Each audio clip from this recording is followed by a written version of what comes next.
They thought she was weak because she spoke softly and listened more than she talked. In meetings, her ideas were ignored until someone louder repeated them. At family gatherings, she was the one asked to serve tea, never to speak her mind. She learned early that being underestimated was a silent punishment. People smiled politely while dismissing her, believing she lacked ambition, courage, or fire. What they never noticed was how carefully she observed everything. Every insult, every stolen credit, every broken promise was quietly recorded in her memory. She worked harder than anyone, stayed later than required, and carried responsibilities others refused. When things failed, blame found its way to her. When things succeeded, praise never did. Friends advised her to accept her role, to stop fighting invisible battles. They said strength was loud, aggressive, obvious. She nodded, agreeing outwardly, while something inside her hardened. At night, alone with her thoughts, she replayed moments where she should have spoken up but didn't. Not from fear, but from strategy she hadn't fully realized yet. Weakness became the label that protected her. People lowered their guard around her. They underestimated her limits and crossed lines freely. Each time she smiled and stepped back, not retreating, but measuring. She understood that power didn't always announce itself. Sometimes it waited, sometimes it learned the terrain before striking. While others rushed for recognition, she quietly built skills, connections, and patience. She didn't need validation. She needed timing, and timing, she knew, was everything. The world continued to treat her like background noise, unaware that silence was sharpening her focus. They mistook her calm for surrender. They mistook her kindness for compliance. And most dangerously, they mistook her patience for weakness. The moment that changed everything seemed small to everyone else. A decision made without her. A project she built, handed to someone who barely understood it. The room applauded while she stood frozen, her chest tight, her hands steady, only by force. Something inside her cracked, not loudly, but completely. It wasn't anger alone, it was clarity. She realized that waiting for fairness was a losing game. No one was coming to rescue her dignity. That night she didn't cry. She didn't vent, she wrote. She listed every skill she had, every favor owed to her, every weakness in the system that had exploited her loyalty.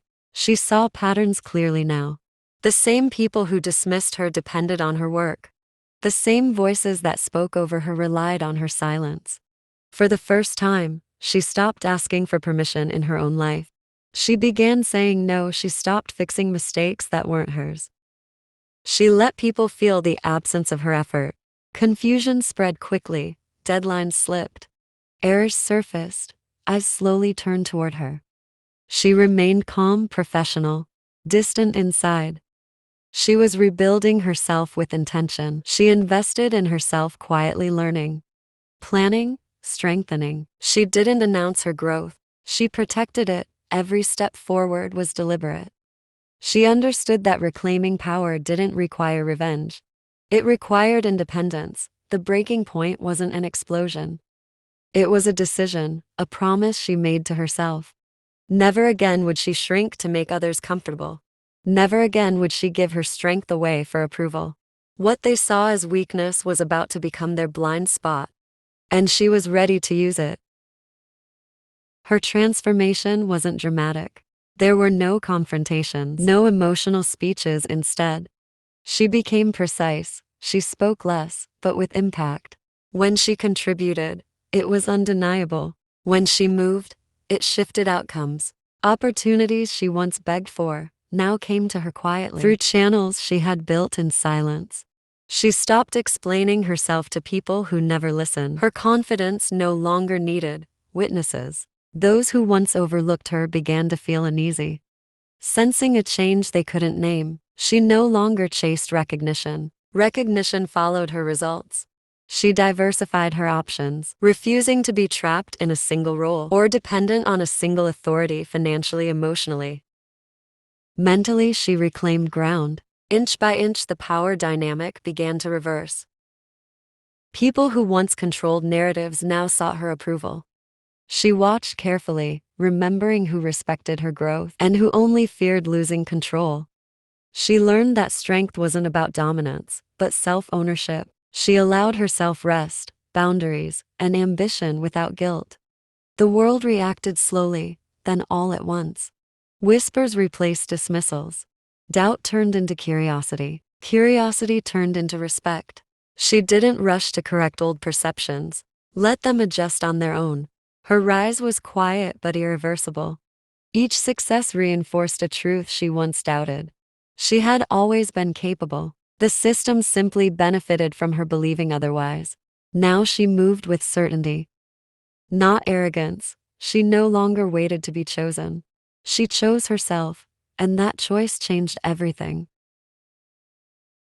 The realization hit them unevenly. Some noticed when her absence created chaos. Others realized when she declined offers she once would have accepted gratefully. A few understood only when they saw her succeed elsewhere, free from their influence. Regrets surfaced disguised as praise. Apologies came wrapped in opportunity. She listened without resentment, but also without nostalgia. She had outgrown the version of herself they were comfortable with. Attempts to minimize her resurfaced briefly, but they no longer worked. She had leverage now, not because she demanded it, but because she no longer needed them. Watching her walk away with calm confidence unsettled them more than anger ever could. They remembered how they spoke to her, how easily they dismissed her. The narrative they built collapsed under evidence of her confidence. She didn't expose them. She didn't seek validation. Her success was the correction. Some relationships ended quietly, others evolved cautiously. She accepted both outcomes with peace. Power reclaimed didn't need to be displayed. It needed to be protected. The past no longer defined her. It informed her. She understood now that being underestimated had given her an advantage, freedom to grow without interference. When they finally acknowledged her strength, it was no longer theirs to grant. She had already taken everything back. She took back her voice, not by raising it, but by trusting it. She took back her time, no longer donating it to people who drained her purpose. She took back her worth, refusing to negotiate it for acceptance. Most importantly, she took back her identity. The version of her that once felt small was not destroyed. It was honored for surviving. She carried that resilience forward, grounded and unafraid. Her life now reflected intention instead of reaction. She chose spaces where she was valued, not tolerated. She built a future that didn't require her to shrink. When people asked how she changed, she simply said she stopped, abandoning herself. The world would continue to underestimate others like her. She knew that now, and she hoped they would realize sooner than she did that weakness is often just strength waiting to be claimed. Her story wasn't about revenge. It was about returning to herself, returning to her power, and this time, she wasn't giving it away.